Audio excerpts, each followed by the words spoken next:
नागपुर के लकड़गंज इलाके में Instagram friendship के नाम पर ब्लैकमेलिंग का मामला सामने आया है। आरोपी ने महिला को निजी फोटो वायरल करने की धमकी देकर 6,52,000 रुपए वसूल लिए। महिला की शादी के बाद आरोपी ने फोटो पति को भेजने और वायरल करने की धमकी दी। डर के चलते महिला ने यूपीआई और गूगल पे से पैसे ट्रांसफर किए। शिकायत के बाद पुलिस ने अपराध दर्ज कर आरोपी को तेलंगाना से गिरफ्तार कर लिया। फिलहाल आरोपी को कोर्ट में पेश कर पुलिस रिमांड की मांग की गई है। आगे की जांच जारी है। पोलीस ठाणे लकडगंज या ठिकाणी दिनांक 5/2/2026 रोजी फिर्यादी नामे अ.ब.क. राहणार तुलसी अपार्टमेंट टेलिफोन एक्सचेंज चौक पोलीस ठाणे लकडगंज अंतर्गत यांनी येऊन फिर्याद अशी दिली की त्यांची एका मित्रासोबत एका व्यक्तीबरोबर साधारण 7 ते 8 वर्षापूर्वी इंस्टाग्रामद्वारे ओळख झालेली होती।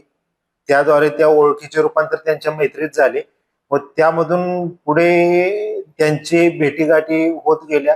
यामध्ये जो फिर्यादी आहे, ज्या वेळेला फिर्यादी व आरोपी भेटत होते त्यावेळेला फिर्यादीच्या नकळत आरोपीने काही त्यांचे फोटो सेशन केलेले होते।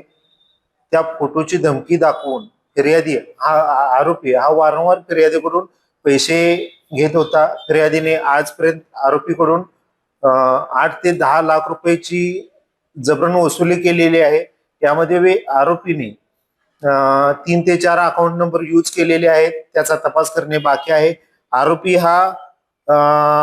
आरोपीचं नाव गणेश जनबंधू जेना, वय 26 वर्ष, राहणार शम्मीपेठ, रंगारेड्डी, राज्य तेलंगणा या ठिकाणचा आरोपी आहे।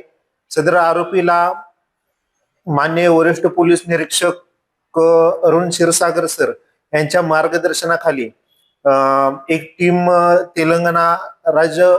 तेलंगणा हैदराबाद या ठिकाणी गेलेली होती। त्या ठिकाणी त्याचा तपास घेण्यात आला व आरोपीला अटक करण्यात आलेली आहे।